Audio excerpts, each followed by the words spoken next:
Masjid Jami Asyuhada yang dimuliakan oleh Allah Subhanahu wa taala.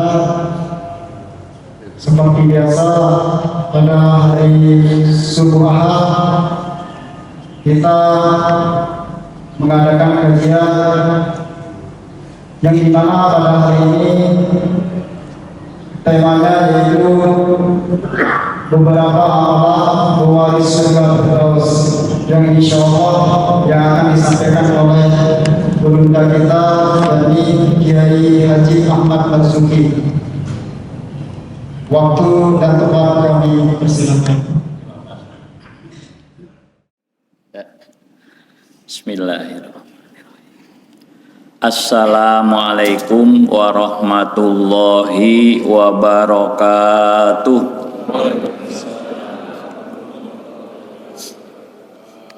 Innal hamdalillah nahmaduhu wa nasta'inuhu wa nastaghfiruh wa na'udzu billahi min syururi anfusina wa sayyiati a'malina may yahdihillahu fala mudhillalah wa may yudlilhu fala hadiyalah. Amma ba'du fa ya ayyuhal hadirun ikhwanu fillah rahimanallah. Usikum wa iyaya bitaqwallah faqad fazal muttaqun. Qala ta'ala fil Qur'anil Karim Rabbi shrah li sadri wa yassir li amri wahlul 'uqdatam min lisani yafqahu qawli. Jamaah yang saya hormati, wabil khusus pengurus masjid, ketua DKM Masjid Asyuhada beserta pengurus yang lainnya yang selalu kita doakan mudah-mudahan selalu diberikan kesehatan, tambahan usia dan kesabaran sehingga mampu memakmurkan Masjid Asyuhada ini dengan semakmur-makmurnya dan mudah-mudahan senantiasa mendapat pertolongan dari Allah Subhanahu wa taala. Para rekan-rekan asatiz yang saya hormati dan saya segani, para hujjah jamaah semua yang hadir yang mudah-mudahan kita dimuliakan oleh Allah Subhanahu wa taala. Yang paling utama di pagi menjelang siang hari ini, mari pertama kita bersyukur kepada Allah atas segala nikmat yang Allah berikan sehingga kita mampu mengayunkan langkah kita menuju masjid ini dalam rangka sholat subuh berjamaah, dalam rangka itikaf, silaturahim, berzikir dan melaksanakan taklim. Mudah-mudahan seluruh rangkaian ibadah yang kita jalani di tempat ini Allah terima sebagai amal soleh dan mudah-mudahan dibalas dengan pahala yang berlipat ganda. Tidak boleh lupa sholawat dan salam kita sampaikan kepada beliau Nabi besar Muhammad sallallahu alaihi wa alihi wa sahbihi wasallam yang telah membawa umat menuju jalan minaz zulumati ilan nur, menuju jalan yang baik, jalan yang benar, jalan yang betul-betul diridhoi oleh Allah Subhanahu wa taala. Mari bersama kita mulai taklim kita dengan bersama membaca basmalah. Bismillahirrahmanirrahim. Kemudian kita baca Ummul Quran, kita jadikan wasilah doa. Mudah-mudahan Allah berikan tambahan usia yang barokah kepada kita. Allah berikan sehat walafiat, khususnya yang kurang sehat mudah-mudahan segera diberikan kesehatan oleh Allah. Kita yang sedang berusaha mencari nafkah mudah-mudahan diberi kemudahan dalam proses mencari nafkah dan mudah-mudahan diberikan yang halal dan barokah. Mudah-mudahan kita dijadikan orang yang sugih, orang yang kaya dan dijauhkan dari kepakitan dan kemiskinan dan mudah-mudahan diberikan dititipkan yang sudah berkeluarga, keluarga yang sakinah, mawaddah, warohmah dan kemudian yang belum berkeluarga dipertemukan dengan jodoh yang baik, dengan wanita yang solehah dan mudah-mudahan kita semuanya diberikan kebaikan dan pertolongan oleh Allah Subhanahu wa taala. Ala hajihin niyah wa ala kulli niyatin sholihah wa ila hadratin Nabi Muhammadin Mustafa Rasulillah sallallahu wa ala alihi wa azwaji wa dzurriyyati wa ali baiti Nabiullah Haidir, Nabiullah Idris, Nabiullah Ilyas, Nabiullah Isa bin Maryam, malaikat Jibril, Mikail.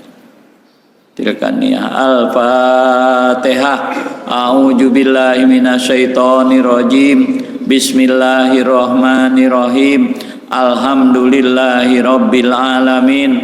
Ar-Rahmanir-Rahim Maliki yaumiddin Iyyaka na'budu wa iyyaka nasta'in Ihdinas siratal mustaqim Siratal ladzina an'amta alaihim Ghairil maghdubi alaihim waladdallin Rabbi ighfir lana wa liwalidayna amin.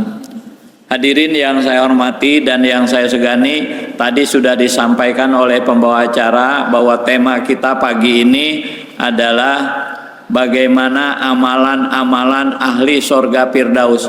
Ini saya ingin sampaikan karena di akhir zaman ini betapa banyak orang yang bahasanya ingin ke sorga tapi pekerjaannya ahli neraka.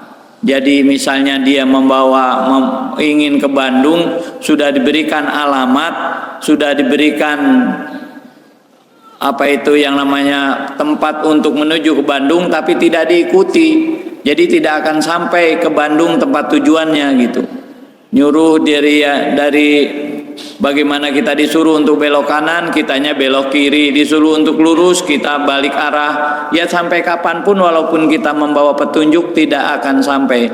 Begitu kalau boleh kita umpamakan Quran yang sudah diberikan oleh Allah kepada kita itu tidak ada lain. Tujuannya agar kita itu bahagia dunia dan akhirat. Karena itu Allah menyampaikan di dalam surat Al-Baqarah ayat yang ke-36, boleh dibantu baca, bahwa Allah menyampaikan di situ walakum fil ardi mustaqarrun wa mataun ilahin, bahwa Allah itu Nabi Adam diturunkan dari sorga. Allah menyampaikan walakum fil ardi mustaqarru wa mataun ilahin, bagi kamu Adam ada tempat tinggal di bumi, wa mataun dan kesenangan hidup ilahin sampai waktu yang ditentukan. Jadi kita di dunia ini bukan disuruh menjadi orang yang kere oleh Allah, disuruh menjadi orang yang senang, sehingga Allah ajarkan kepada kita bagaimana Rabbana atina fid dunya hasanah wa fil akhirati hasanah wa qina adzabannar. Ya Allah, berikan kami kebaikan di dunia dan berikan kami kebaikan di akhirat, wa qina adzabannar, dan peliharalah kami dari siksa neraka. Nah, ini yang harus kita perhatikan, bahwa kita di dunia Allah menyuruhnya kita agar bahagia di dunia dan bahagia di akhirat. Tidak ada tujuan Allah kita ini mensengsarakan kita, tidak ada. Nyuruhnya kita itu awalnya dari sorga agar balik ke sorga. Jangan sampai kita nyasar, jangan sampai kita ini termasuk orang yang keliru jalan. Allah berikan petunjuknya di dalam Al-Quran. Apapun yang kita inginkan ada di dalam Al-Quran. Kalau tidak ada di Quran, maka kita cari dalam kitab yang kedua, yaitu hadis. Kalau tidak ada dalam ijma ulama, kalaupun kita tidak jumpai, mari kita cari dalam kiasnya. Ada 4 petunjuk yang Allah berikan kepada kita melalui para guru-guru yang ada, baik itu di pesantren maupun di mana. Kalau kita mengikuti, jangan mengikuti nafsu pribadi karena repot bagi kita. Allah menyampaikan kepada kita orang yang beriman dengan seutuhnya, maka kita dianjurkan untuk mengikuti dan mengembalikan masalah hanya kepada Al-Quran. Ketika terjadi permasalahan apapun, kembalikan dia kepada Quran. Kalau kita betul-betul beriman kepada Allah dan hari akhir. Makanya hari ini mari bersama kita perhatikan, dan silahkan dibuka, dibantu Pak, supaya tidak bicara terus sayanya karena sedang kurang enak badan. Agar dibantu di surat 18 surat Kahfi ayat 107. Dipersilahkan dibaca satu orang.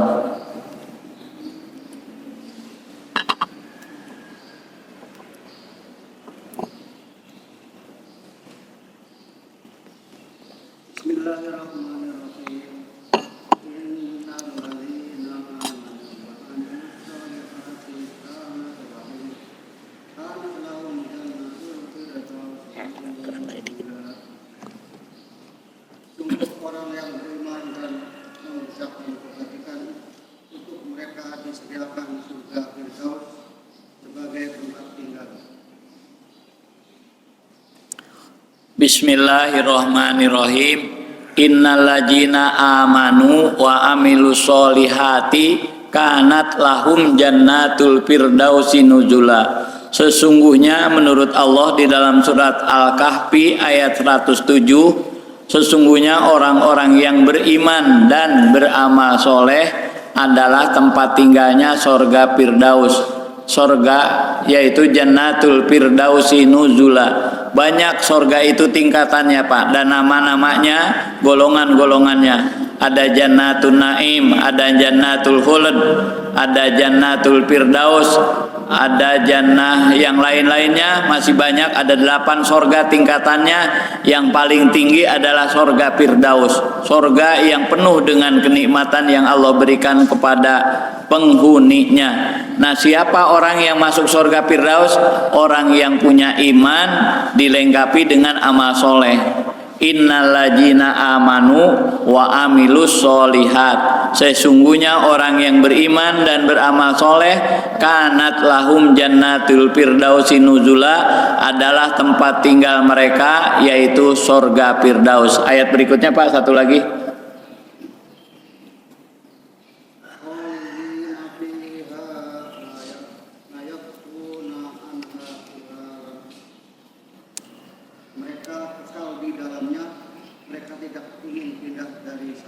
Nah, ini dia hebatnya surga Firdaus. Khalidina fiha la yabghuna anha hiwala. Siapa orang yang masuk surga Firdaus kekal di dalamnya dan enggak mungkin bisa keluar. Kemudian la yabghuna anha hiwala, mereka tidak ingin pindah dari surga Firdaus. Ini kenikmatan surga Pak, luar biasa. Kalau kita di dunia ingin kemanapun setelah sehari 2 hari di tempat yang indah, misalnya di Bali, misalnya di tempat rekreasi yang indah, di hotel yang bintangnya sampai 5 sekalipun, tetap ingin pulang. Sampai ada kawan saya ketika saya pergi haji, itu bagaimana pergi haji itu menunggu begitu lama, tapi setelah sampai di Mekah, ketika sudah melaksanakan ibadah haji, kapan ya kita pulang? Melihat dari Surabaya yang kloternya kloter awal, kloter kedua sudah pada pulang, dia bilang kapan kita pulang? Sementara kita punya kloter yang ke-30, akhirnya menunggu setiap hari untuk ibadah sholat di Masjidil Haram pun kebanyakan mereka sholat di hotel saja. Itu di Mekah yang dinanti-nanti diinginkan oleh setiap manusia. Tapi ketika sudah di Mekah justru ingin pulang ketika sudah melaksanakan ibadah hajinya. Oleh karenanya itulah di dunia, setiap manusia di dunia itu tinggal di suatu tempat pasti ingin pindah ke tempat yang lain. Beda dengan di surga Firdaus, mereka kekal di dalamnya, la yabghuna anha hiwala, dan mereka tidak ingin pindah dari surga Firdaus kemanapun, tidak ingin pindah. Karena nikmat Allah yang begitu luar biasa, yang tidak pernah tersirat dalam hati dan tidak pernah terpikir dalam otak manusia nikmat surga itu. Kalau ada yang menggambarkan nikmatnya seperti ini ya Pak Ustadz, bukan itu surga, itu khayalan namanya, itu gambaran dalam hati dan gambaran dari otak manusia. Surga itu tidak pernah tergambar, tidak pernah terserat dalam hati kenikmatannya. Bagaimana seorang manusia yang di dunianya tidak diberikan istri begitu banyak karena tidak bisa berpoligami, karena menjadi orang yang takwa, yaitu takut sama yang tua, maka tidak bisa poligami. Tapi nanti kalau di akhirat pasti berpoligami Pak. Setiap manusia tidak ada yang mempunyai istri satu. Oleh karenanya Allah menyampaikan di dalam Al-Quran selalu ajwajum mutahharoh, istri-istri yang disucikan. Tidak ada ceritanya jaujun, selalu pakai kalimat ajwaj.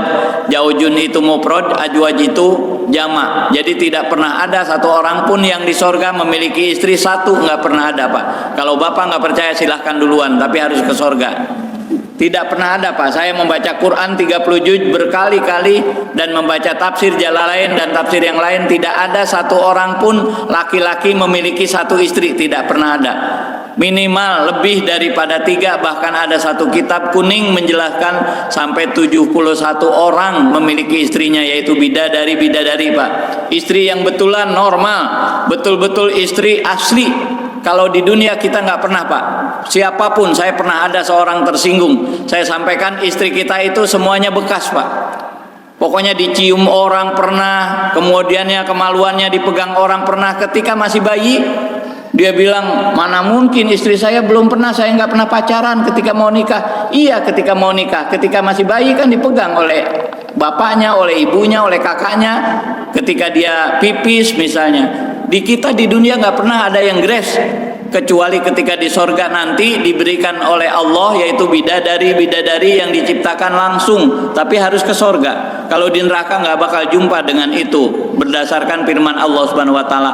Jadi di dunia kita nggak poligami nggak apa-apa Pak, nanti di sorga diberikan kita istri-istri yang disucikan oleh Allah, yang tidak pernah haid, yang tidak pernah melahirkan dan tidak pernah hamil, kemudian ucapannya illa kilan salaman salama, yang dia ucapkan kecuali assalamualaikum, assalamualaikum. Jumpa dimanapun membahagiakan kita, dan oleh karenanya kita harus bercita-cita untuk masuk ke dalam sorga, dan caranya harus mengikuti cara yang dituntunkan oleh Allah Subhanahu Wa Taala, yang ditujukan oleh Allah Subhanahu Wa Taala di dalam Al-Quran.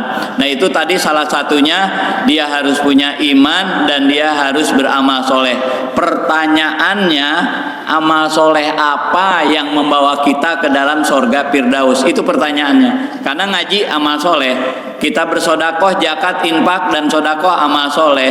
Kita berbuat baik sama tetangga, misalnya Jumat Barokah, itu amal soleh. Tetapi amal soleh yang mana yang mampu membawa kita ke surganya Allah? Bapak bisa buka di surat 23 ayat 1 sampai 5. Di surat Al-Mu'minun. Ini saya instruksikan supaya jamaah yang membaca agar tahu persis bahwa ini firman dari Allah, bukan dari saya. Makanya silakan Pak. Surat 23.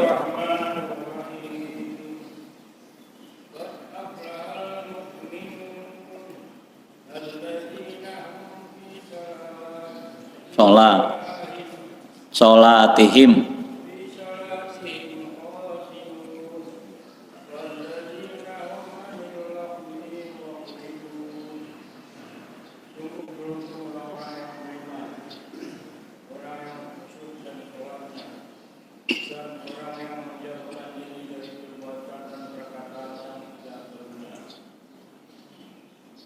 Jadi Allah menyampaikan di dalam surat Al-Mu'minun, qad aflahal mu'minun, sungguh beruntung orang yang beriman. Tapi tidak cukup hanya dengan iman, itu hanya baru koma. Alladzina hum an sholatihim khoshi'un, yaitu orang yang beriman sholatnya khusyuk. Dan kemudian mereka dari perbuatan dan perkataan yang tidak berguna mereka tinggalkan. Jangankan yang haram, yang tidak berguna saja ditinggalkan. Mereka yang calon surga Firdaus itu. Anil lagwi mu'ridun, perbuatan dan perkataan apa saja yang tidak ada gunanya ditinggal oleh orang ahli surga Firdaus itu. Kemudian mereka juga segala amanat diperhatikan, segala apa-apa yang diberikan kepada mereka, kepercayaan dilakoni secara baik. Ayat berikutnya Pak, silahkan dibaca. Ayat 26. Supaya kita betul-betul bisa mengikuti tuntunan surga Firdaus. Suratnya sama, 23 ayat 26.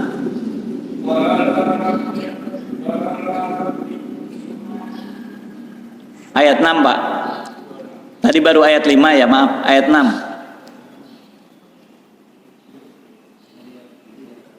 Silahkan siapa saja yang baca.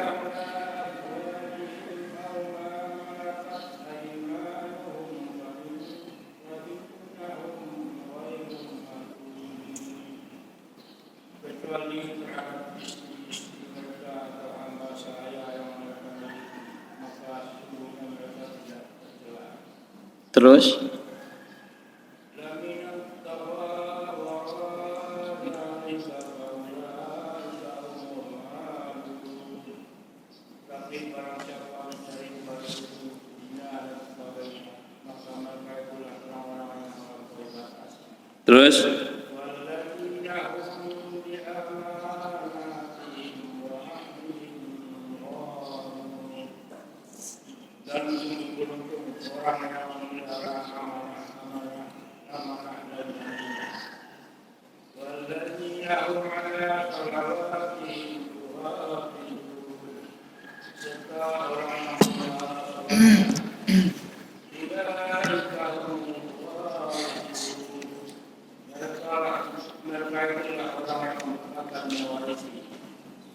Di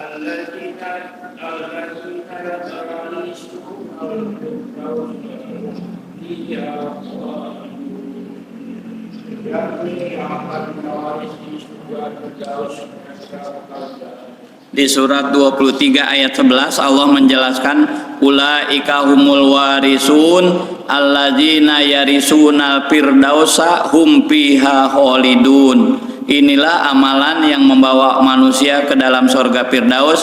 Alladzina yarisunal firdausa, mereka itulah yang mewarisi surga Firdaus. Hum fiha khalidun, mereka kekal di dalam surga Firdaus dan gak bakal pengen pindah. Nah, mereka ini siapa? Tadi dari pertama yaitu alladzin aflahal mu'minun alladzina hum fi sholatihim khoshi'un. Yang pertama orang yang sholatnya itu khusyuk. Walladzina hum anil lagwi mu'ridun, dari perbuatan dan perkataan yang tidak berguna mereka tinggalkan. Walladzina hum anil lagwi mu'ridun, dan orang-orang yang menjauhkan diri dari perbuatan dan perkataan yang tidak berguna. Walladzina hum li zakati fa'ilun, dan orang-orang yang menunaikan zakat. Walladzina hum li furujihim hafizun, dan mereka yang menjaga kemaluannya, tidak pernah diberikan kecuali kepada istri atau suami mereka atau kepada budak-budak mereka yang mereka miliki pada zaman Nabi dulu. Tentunya hari ini tidak ada perbudakan dan hanya kepada istri kita, farji kita diberikan, kemaluan kita diperuntukkan hanya untuk istri atau untuk suami. Itulah calon-calon surga Firdaus.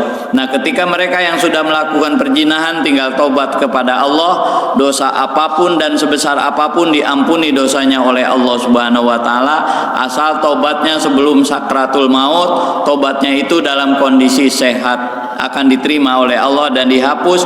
Ulaika yubaddilullahu sayyiatihim hasanat, dosa membunuh, dosa musyrik, kemudian dosa berzina di dalam surat Al-Furqan ayat 70 Allah ganti seluruh dosanya dengan kebaikan. Maka kita tidak boleh berputus asa dari dosa-dosa yang pernah kita lakukan, tinggal kita tobat kepada Allah. Tidak perlu uang, tidak perlu jabatan, tidak perlu apapun kecuali kesungguhan kita dalam bertobat kepada Allah Subhanahu wa taala. Jadi ini hal-hal yang perlu diperhatikan. Pamanib tagowaro ajalik paulaika humul adun di ayat nomor 7. Siapa orang yang melakukan selain itu, maka mereka itulah orang-orang yang melampaui batas. Walladzina hum ala sholatihim yuhafizun, dan mereka yang melaksanakan sholat itu dengan dijaga. Sholatnya itu bukan hanya khusyuk tapi dipelihara. Bahkan saya baca dalam kitab perhiasan bagus, itu karangan Habib, bagaimana sekarang jarang dibaca, itu hadis yang menjelaskan tentang sholat. Nabi menjelaskan man hafajo ala sholawatil khamsi akramahullahu bi khamsatihi sholin. Siapa saja orang yang memelihara sholat yang 5 waktu saja, tidak perlu tahajud, tidak perlu qobliyah, tidak perlu duha, hanya 5 waktu saja. Man hafajo ala sholawatil khamsi akramahullahu bi khamsatihi sholin, Allah akan memberikan kemuliaan kepada dia dengan 5 perkara. Karena sholatnya 5 waktu, Allah memberikan kemuliaan dengan 5 perkara. Yang pertama, yarpa'u anhu dikul ma'isah, bagi orang yang mampu memelihara sholat, mereka akan diangkat kesulitan mencari rezeki. Kalau kesulitannya diangkat berarti mencari rezeki kita tinggal mudahnya. Itu yang pertama yang selalu kita inginkan. Makanya saya pernah ngadu di Tasikmalaya kepada guru saya, bagaimana kesulitan-kesulitan bukan disalahkan, bukan disuruh doa, tapi disuruh mengulangi ibadah saya mungkin kurang baik. Karena Tuhan itu dimanapun sama, Tuhan itu Allah. Di Tasikmalaya Allah, bagaimana di Bekasi Allah, di Jakarta Tuhannya itu Allah. Kenapa di Tasikmalaya lancar? Kenapa dia bilang kok di Bekasi ngebangun gak lancar? Jadi mungkin bangunnya yang kurang beres, mungkin ibadahnya yang kurang baik. Makanya ini yang perlu diperhatikan oleh kita, bagaimana sholat itu yang baik kalau dipelihara wudhunya, dipelihara bagaimana kehusuannya, dipelihara bagaimana jangan sampai membatalkannya. Sesuatu yang tidak membuat kita khusyuk dibuang. Makanya alhamdulillah ini masjid bagus nih Pak, tidak ada tulisan di depan. Walaupun ayat Quran itu kadang-kadang mengganggu. Makanya kita kalau sholat jangan memakai pakaian yang bertulis. Khawatirnya ada tulisan atlas, setelah baca Fatihah orang membaca atlas di dalam hatinya. Coba Bapak ingetin dah. Sering orang membaca bacaan di depan sholat dia. Kalau ada bacaan, ada atlas atau ada as-sholatu khairum minan naum, apa saja yang ada di mereka itu di depan mereka dibaca dalam hati. Membatalkan sholat tidak, tetapi berarti tidak memelihara sholat dalam kehusuannya. Oleh karenanya orang yang sholatnya khusyuk itu akan diangkat, yang pertama kata Nabi, diangkat kesulitan mencari rizki. Jadi kalau hari ini masih kita sulit berarti sholat kita belum dipelihara. Itu jaminan dari Nabi, nggak mungkin bohong. Yang kedua, yarfa'u anhu dikul ajabal qabri, ajabal qabri, disiksa darinya siksa kubur, diangkat darinya siksa kubur. Itu yang nomor 2. Karena hadiahnya 5, sholatnya 5, hadiahnya pun 5. Yang ketiga, wa yu'tihillahu kitabahu biyaminih, Allah akan memberikan kitab amal di tangan kanan. Dan ketika menerima amal di tangan kanan pasti ke sorga. Ada yang menerima amal, catatan amal di tangan kiri itu ke neraka. Ada yang menerima amal di punggung itu jamin kekal di dalam neraka. Karena sulit untuk mengambilnya pun sulit. Kalau di tangan kiri masih bisa diambil bahasanya mungkin. Makanya orang yang menerima amal di tangan kiri, walaupun dia ke sorga, dia akan masuk neraka, dicuci di neraka, dibebaskan dari segala dosa berpuluh-puluh tahun. Pada akhirnya orang yang beriman itu akan dibawa ke sorganya Allah Subhanahu wa Ta'ala, tapi mantan daripada neraka itu sendiri. Sudah masuk ke neraka baru dibawa ke sorga. Kita masuk ke surga Firdaus itu tidak akan dibawa ke neraka dulu, langsung dimasukkan ke sorga oleh Allah Subhanahu wa Ta'ala.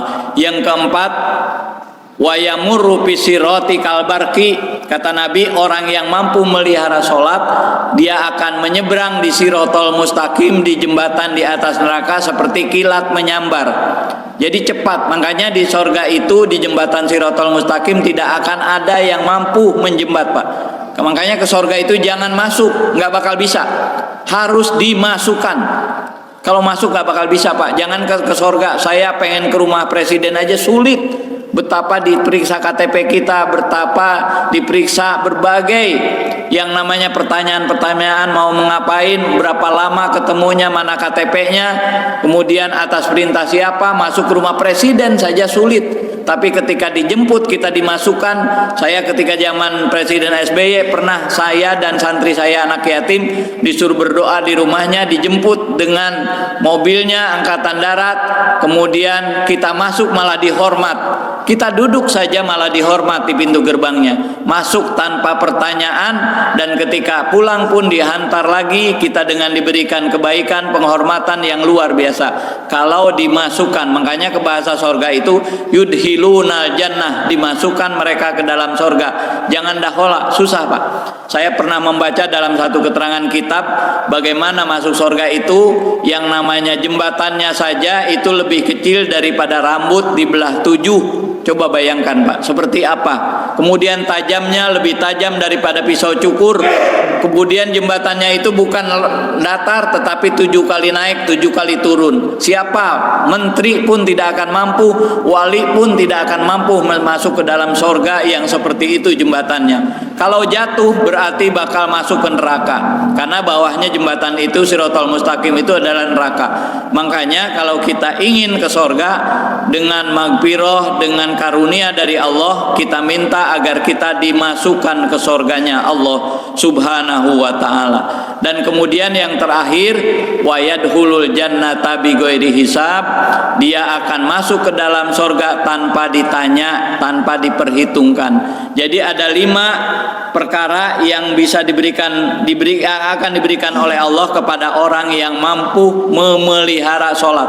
Makanya bukan yaf'aluna sholat itu bukan mengerjakan sholat, tapi yuqimunas sholat, mereka mendirikan sholat. Mendirikan, jadi kalau kita mendirikan masjid ada yang bisa bernaung di bawahnya. Begitu dengan sholat yang kita dirikan, inna sholata tanha anil fahsya'i wal munkar. Sesungguhnya sholat itu mampu mencegah perbuatan keji dan munkar kalau sholatnya dijaga, dipelihara. Tapi sekarang ini seringkali dari masjid orang yang kehilangan motor, ada yang kehilangan sendal. Itu berarti yang mencuri orang yang di dalam masjid yang tadi sholat, karena sholatnya itu tidak benar. Bukan firman Allah yang tidak bagus, bukan janji Allah yang bohong, tapi mereka di sholat di dalamnya tidak memelihara sholat. Wudunya tidak diperhatikan, kehusuan sholatnya tidak diperhatikan. Sekali lagi saya ulangi, bagi orang yang mampu memelihara sholat 5 waktu, nah ini berdasarkan firman Allah di dalam surat 23 ayat 9, walladzina hum ala sholatihim yuhafizun, dan mereka yang memelihara sholat, itu yang memelihara sholat 5 waktu saja akan diberi penghormatan oleh Allah dengan 5 perkara. Yang pertama, diangkat darinya kesulitan mencari uang, mencari nafkah. Yang kedua, akan diangkat siksa kubur. Yang ketiga, akan menerima amal, catatan amal di tangan yang kanan. Kemudian yang keempat, akan melintasi sirotol mustaqim, jembatan seperti kilat menyambar.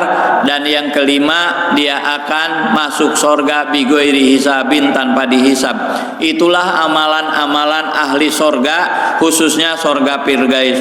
Ulaika humul warisun, mereka itulah orang yang akan mewarisi, bukan menjadi penghuni. Jadi mewarisi alladzina yarisunal firdausa hum fiha khalidun, yakni orang yang mewarisi sorga Firdaus, mereka kekal di dalamnya. Mewarisi bahasa Allahnya. Kalau diberikan itu tidak bisa nuntut, tapi kalau waris, kalau nggak diberikan bisa nuntut nanti. Bahasa waris itu kan begitu. Ahli waris ada 6, diberikan hanya 5. Yang 1 bisa menuntut ke pemerintah agar dia diberikan waris.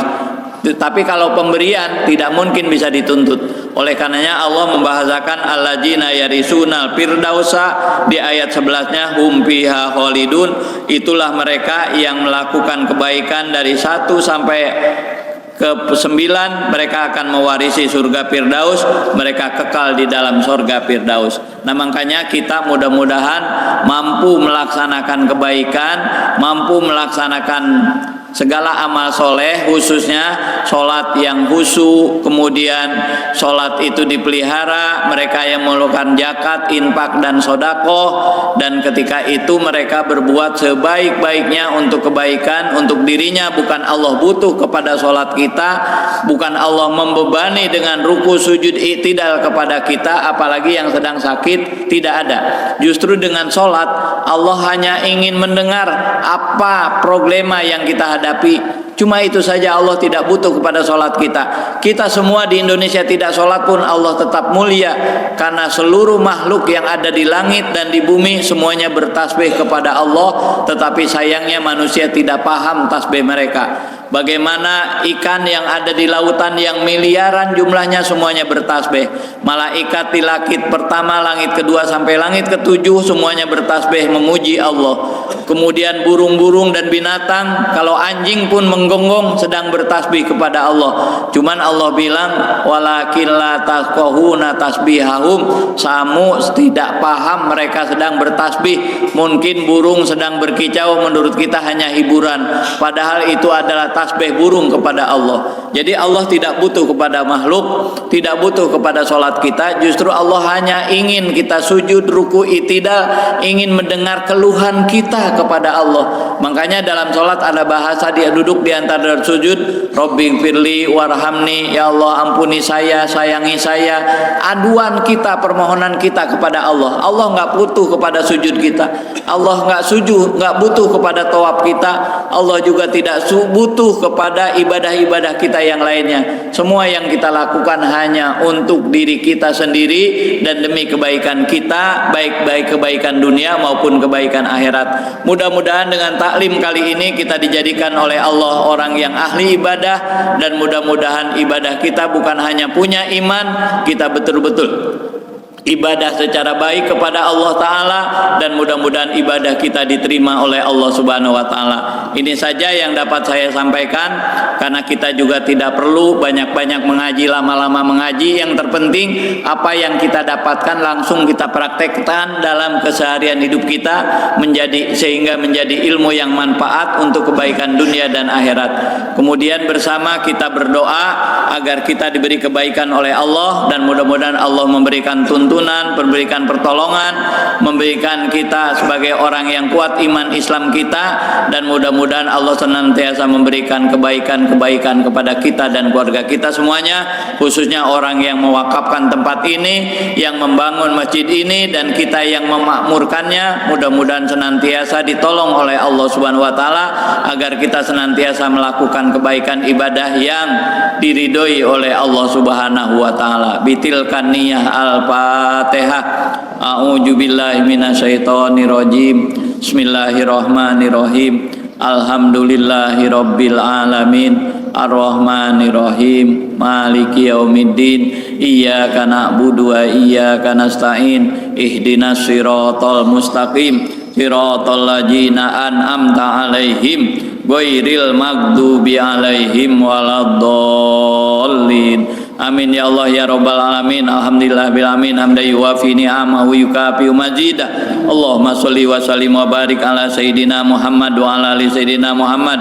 Allahumma ighfir lana dzunubana wa liwalidayna warhamhuma kama rabbayana shaghira. Allahumma ighfir lana dzunubana wa kaffir anna sayyi'atina wa tawaffana mal abrar. Rabbana dzalamna anfusana wa illam taghfir lana wa tarhamna lanakunanna minal khasirin. La ilaha illa anta subhanaka inni kuntu minadz zalimin. Ya Allah, ampuni dosa kami. Ya Allah, ampuni dosa ibu bapa kami. Ya Allah, ampuni dosa anak dan keluarga kami. Ya Allah, ampuni dosa guru-guru kami, saudara-saudara kami. Ampuni dosa kami yang hadir di tempat ini. Ya Allah, berikan kepada kami rezeki yang halal dan barokah. Dengan rezeki yang halal dan barokah ini kami bisa membayar hutang-hutang kami bagi mereka yang punya hutang. Dengan rezeki yang halal dan barokah kami bisa pergi haji dan umroh. Dengan rezeki yang halal dan barokah kami bisa mendidik anak-anak kami ke jenjang yang lebih tinggi. Ya Allah, murahkan rezeki kami, jadikan kami orang yang sugih. Ya Allah, jangan kau jadikan kami dan keluarga kami orang yang miskin dan fakir. Ya Allah, Rabbana taqabbal minna innaka antas samiul alim wa tub alaina innaka antat tawwabur rahim. Ya Allah, berikan kepada kami kawan-kawan yang bisa membawa kami menuju ridho-Mu. Ya Allah, jauhkan kami dari orang-orang yang sirik, dengki dan hasud kepada kami. Kemudian solehkan hati mereka. Ya Allah, orang-orang yang membenci kami, orang-orang yang tidak mau memberi kebahagiaan kepada kami, solehkan hati mereka. Berikan kami kebahagiaan dunia dan akhirat. Rabbana atina fid dunya hasanah fil akhirati hasanah wa qina adzabannar. Subhana rabbika rabbil izzati amma yasifun. Salamun alal mursalin walhamdulillahi rabbil alamin.